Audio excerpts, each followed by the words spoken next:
If you're one of the many people who think that Ohio has no good overlanding routes, you might want to come along today as we start exploring the Goat. Welcome to Journey Beyond Overland, the place where adventure begins. My name is Chris, and although I'm usually accompanied by my husband Bill and our dogs Rue and Work, today I'm taking the Gladiator out on a solo trip to start exploring the Great Ohio Adventure Trail. Welcome to Small Town, Ohio. And this isn't just any kind of small town, Ohio. This is an Ohio river town, and that makes all the difference. Because these towns are full of 19th century architecture with modern comforts and a history that runs deeper than the nearby smooth-flowing Ohio River. Welcome to Ripley, Ohio. This town of about 1,600 people is nestled right along the vast expanse of the Ohio River. It's also a well-known spot for abolitionist history, including a hub for the Underground Railroad. But that's not what brings me here today. I'm here today for something called the Goat. The Goat is the Great Ohio Adventure Trail, and I don't know much about it yet. I'm armed with a GPX file and some waypoints along the way to try and go and explore the first segment of the Great Ohio Adventure Trail. Thanks for coming along. Now, I didn't drive 3.5 hours on Thanksgiving Day to go explore the history of Ripley, but when every single corner whispers stories of that history, it's really hard to ignore. And although the Ohio River may appear tranquil today, it's deep full of memories of the time when it was the last thing standing between slavery in Kentucky and freedom on the Ohio shore. People like former slave John Parker or the minister John Rankin were among two of many who made freedom along the Underground Railroad a reality for thousands of slaves. When you leave Ripley behind, headed east on the Goat, you'll notice that you leave that abolitionist history behind you in the rearview mirror, and instead start passing some more modern industrialist history. I am now starting out on the Great Ohio Adventure Trail, just headed up Howard Hill Road. I would highly recommend that you have somebody with you who might be able to watch the map a little more closely than I can while I'm driving, because I've already missed 2 turns. So the main road you turn off of before you hit, I think it's Eagle Creek, and then you take a side road for a little while. The road I'm on now, Howard Hill, is paved, but it's definitely more of a one-lane kind of road, and it looks like it might get interesting. The Great Ohio Adventure Trail is 1,126 miles long. It's broken down into 10 different sections of around 112 miles each. It's both beginner or intermediate friendly and is appropriate for 4x4 vehicles and any kind of street-legal motorcycle or adventure bike you can think of. The website for the Goat describes this as a scenic journey for adventure motorcycle and overland vehicles that uses dirt, gravel, and public paved roads to traverse remote and less visited parts of Ohio while passing through many small towns, state parks, and historic sites along the way. The route primarily uses township roads, forest roads, and rural county byways to lead adventurers from the Ohio River all the way to the shores of Lake Erie. So far, this is a really, really easy trail. Basically just dirt and gravel road, no need to air down. I don't expect any need to air down on any of the Great Ohio Adventure Trail, according to the notes that I was reading. If you're paying attention on this first little section of road, you'll notice a lot of really cool old stacked walls. They're rather covered in many places in thick moss, but just really cool dry stack old walls.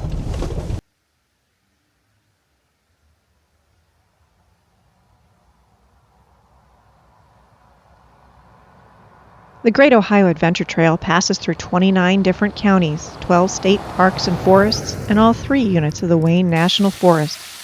And along the way, you'll encounter many places of historic significance, places like the North Pole Covered Bridge.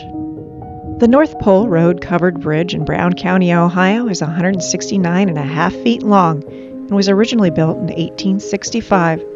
It was significantly damaged in flooding in 1997 that completely tore out a sister bridge just down the river.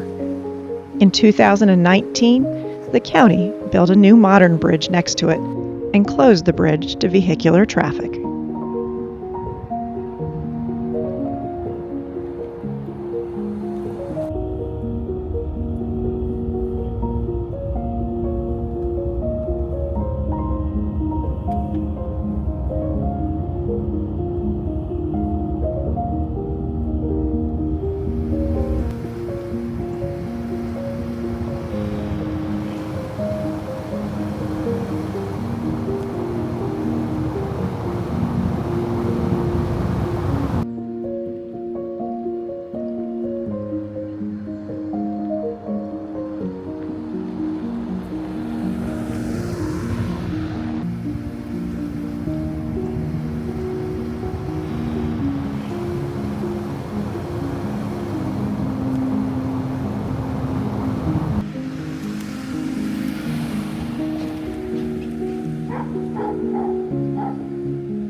Just leaving behind East Fork Road. It's a beautiful little, it is paved, but very nice, very scenic, right along a creek. I didn't have any good places to stop to take pictures, but there were a lot of nice little waterfalls coming down that creek. So when you drive through here, make sure to take your time and enjoy all those waterfalls. But it is always private property, which means there's no good place to stop and get pictures. So enjoy.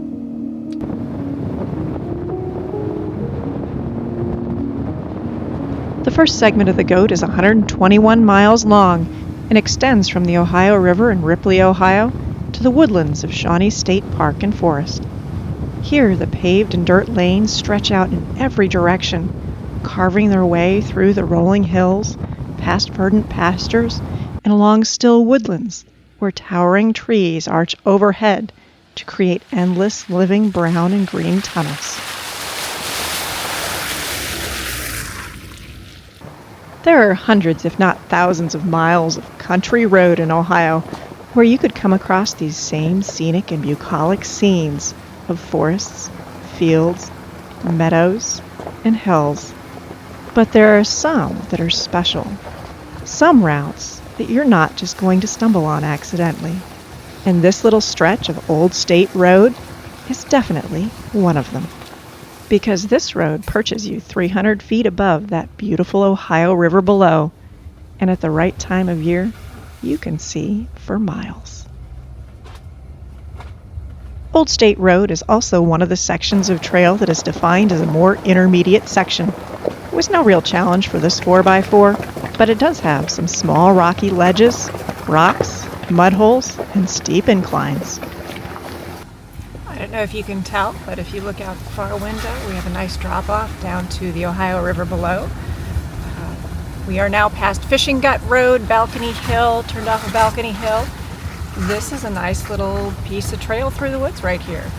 A little bit of a steep incline on the way in, some very small rock ledges, and now we are up above the Ohio River.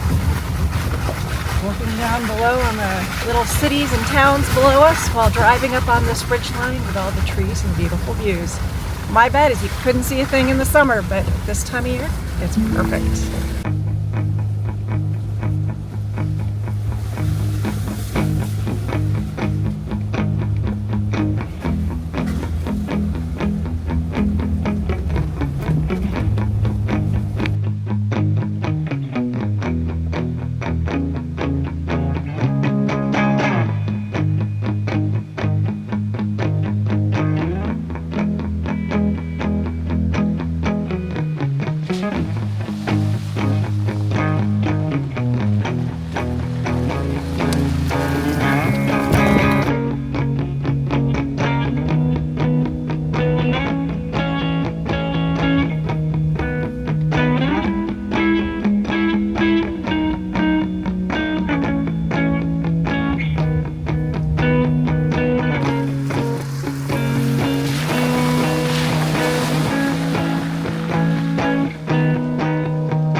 If you do decide that you'd like to come out and drive part of this road, this Great Ohio Adventure Trail, you need to keep in mind that Ohio is not like other states, especially out west, but even in the east. Because in Ohio, the majority of property here is private.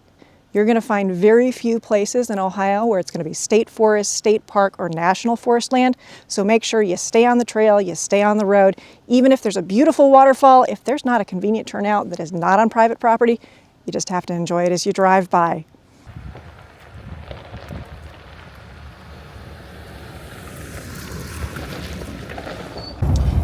We are now on Robinson Hollow. I almost missed this turn. I'll tell you, I've probably missed 8 turns today, maybe 12. I don't know. It's been a lot. On Robinson Hollow has a nice low water bridge right at the beginning. Water's so low it doesn't matter today, but then there was a water crossing. So I've heard there may be more water crossings along this trail, and I'm excited to find them.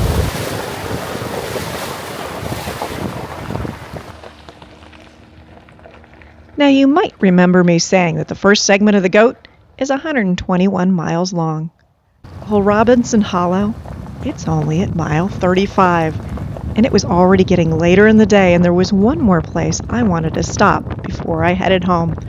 So if you're holding out to see those other water crossings on segment 1, well, you might just have to settle for a waterfall instead. The place I am now is not actually on the Great Ohio Adventure Trail. Instead, this is just a little detour I took to the Arc of Appalachia properties. This is called Quiverheart Gorge. I have just enough time before dusk to get down here, try and find the waterfall and get out. It's only about a 1.5 mile round trip to the falls. Never been here before. It looks like a beautiful spot. If you want to do this hike, you have to ask for a permit in advance. It's a free permit. They gave you the information. The gate is locked, so you won't be able to get in and park unless you get that permit in advance and let them know you're coming. You can get permission to fly drones here, but not for commercial purposes. So if you want to fly your drone, just make sure you get permission in advance from them. It looks like a beautiful little park, and I'm taking you along. There's something quietly magical about stepping into Quiverheart Gorge. The moment you begin that short hike, it feels like the whole world slows down, like you've stumbled upon a hidden pocket where nature's whispers take the lead. The trail starts gently, weaving through a canopy of towering trees. You can't help but notice the subtle scent of damp earth mixed with pine, grounding you in this living, breathing landscape. And as you move deeper into the gorge, the air cools, and the sound of the nearby creek grows louder. That rushing water becomes a quiet companion, guiding your footsteps over moss-covered rocks and around gnarled roots.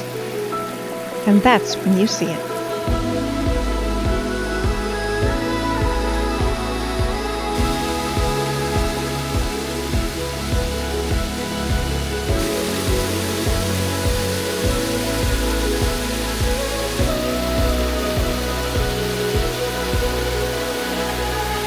If you seek out the almost hidden pathway beyond the waterfall, you'll find the path tightens, hugging the steep walls of the gorge, which have been carved out over centuries. If you look closely, those layers can tell you stories of time you can barely imagine. Quiverheart Gorge is a 99-acre preserve that was donated to the Arc of Appalachia in 2022. It was created and preserved as a living and breathing memorial to the donie's son, Matthew, who passed away when he was only 16. So if you decide you want to come and hike this trail, keep in mind it is a 1.5 mile loop, just this part of the trail. It's been beautiful. It goes up along the ridge line and then back down towards the creek. Give yourself time. I was a little behind today.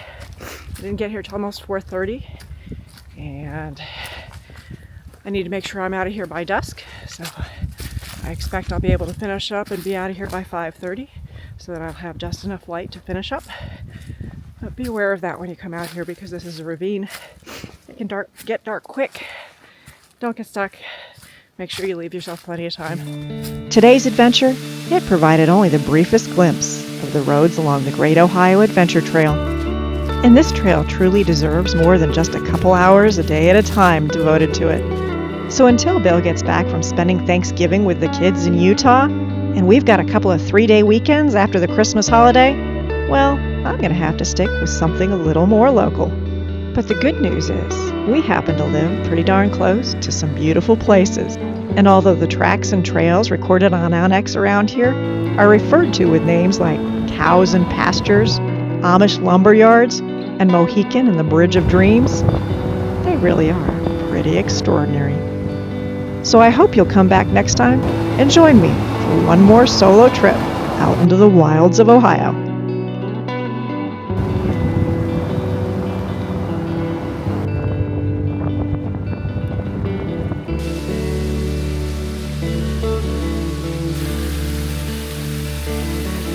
Thanks so much for joining us. And if you enjoyed this video, make sure to hit the like button and subscribe if you haven't already done that.